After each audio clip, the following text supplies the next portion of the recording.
Hello everyone, welcome to our channel ISC Steno. We are starting the passage at speed of 80 words per minute. Start. Our primary task should be to ensure that a society may draw inspiration from the Constitution and our Constitution may become the priceless possession of the common man, thus leading to the progressive socialization of our Constitution and increasing constitutionalization of our society and to the consequent removal of walls of alienation and the reduction of distances between the citizen and the Constitution. It is true that our Constitution has had to be enabled frequently, but that only serves to show that ours is a living and a growing constitutional system responsive to the challenges of swiftly moving times. To a large extent, many of the constitutional amendments came in the train of territorial changes, reorganization of states, judicial decisions, and land reforms. In several cases, the amendments were necessitated by pressing social urges, necessities, and were effected for the implementation of the directive principles of state policy. The amendments have, however, not in any way changed the essential identity of our Constitution. I may add basically the amending process helps to facilitate the infusion of contemporary perceptions into the Constitution and is an essential part of the crucible of constitutional dynamics. The relative flexibility of our Constitution is indeed its greatest strength, preventing it from becoming an intolerable milestone around the neck of each successive generation and at the same time enabling it to renew and reinforce itself.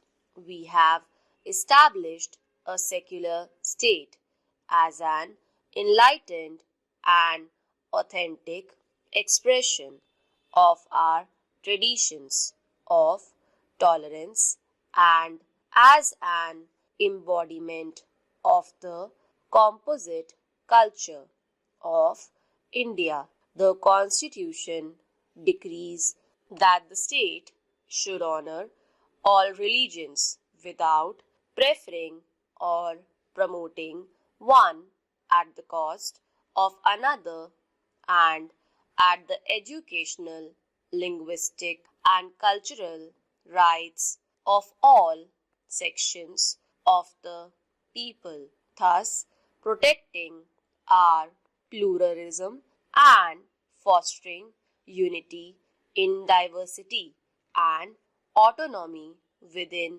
integration.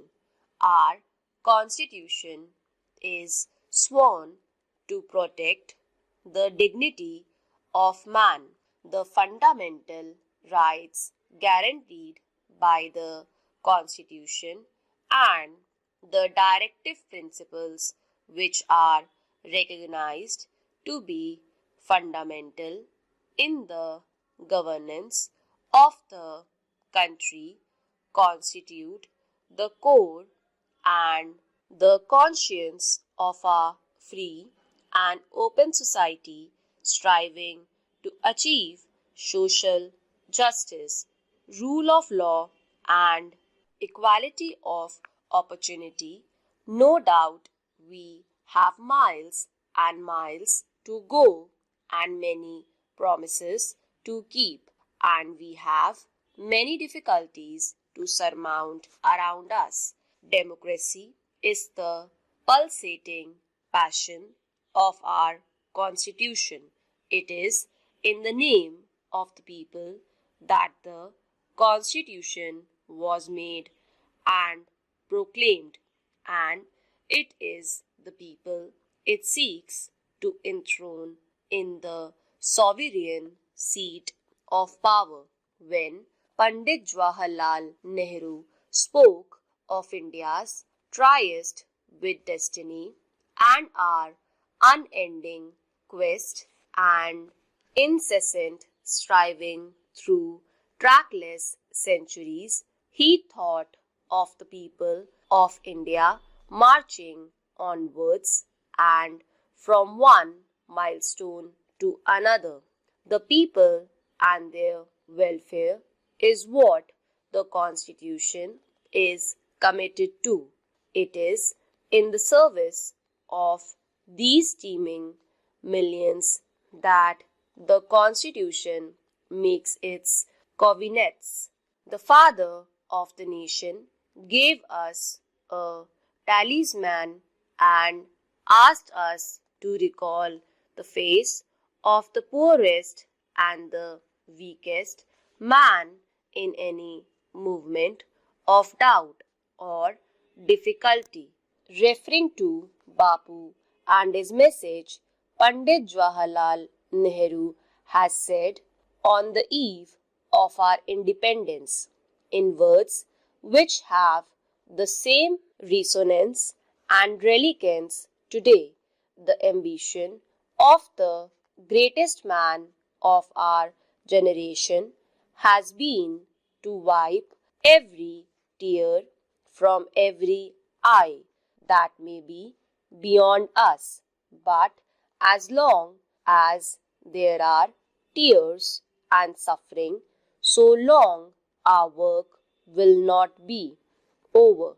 And that is the pledge which tolls and reverberates for us continuingly.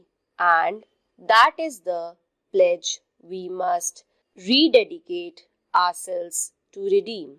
It has been a sound practice and a practice which would successfully prevent governors from being exposed to political controversies, that in situations where ministries resign or are threatened with defeat, the governor should fully explore all possibilities to ensure that the normal constitutional machinery continues to function.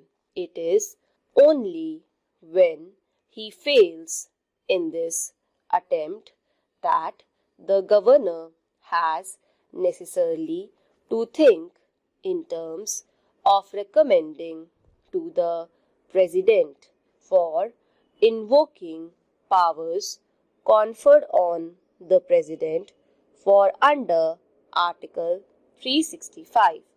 There has been a general consensus that whenever a governor has to make any such recommendation to the governor should do so in exercise of his own impartial, objective and independent judgment. You are all aware that during the last several years it has been the practice to lay before Parliament the reports of the governors to the President, setting out the reasons weighed with them in recommending action under Article 356. Consequently, the reports have been the subject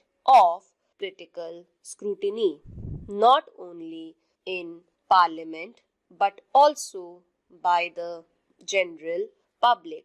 And in a democracy such as ours, it is right that there should not be any suspicion about the governor's functioning. Stop.